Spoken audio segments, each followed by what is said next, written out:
একটা ভয়ঙ্কর সুন্দর অভিজ্ঞতা। মানে ওরকম একটা জায়গায় যে মানুষ বাস করে আমার কোনো ধারণা ছিল না। আমি একদম খাদানের তলায় বসতি দেখেছি, যেটা একদম নিচে, এবং 1-2 বছরের বাচ্চা, তারাও কয়লা ভাঙছে। তাদের লাইফ স্প্যানটা আমি পরে কথা বলে জানলাম 35 থেকে 40 বছর ম্যাক্সিমাম তারা বাঁচে।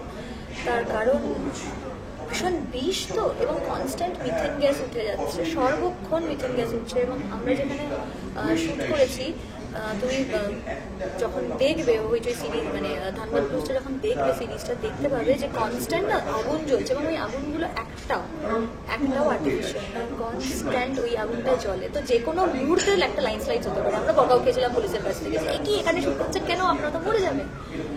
আমাদের টেনশন ছিল যে আমরা শ্যুটটা করে বেরিয়ে আসতে পারি যাতে। তো সেটা হয়েছে, একদম একটা অন্যরকম একটা এক্সপিরিয়েন্স হয়েছে। এবং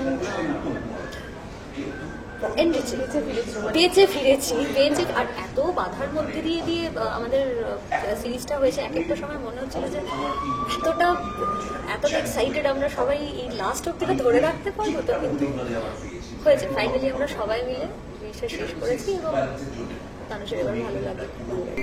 টলিউডের সব আপডেট আর লেটেস্ট নিউজ জানতে সাবস্ক্রাইব করুন টলিউড তড়কা, আর বেল আইকনে ক্লিক করতে ভুলবেন না।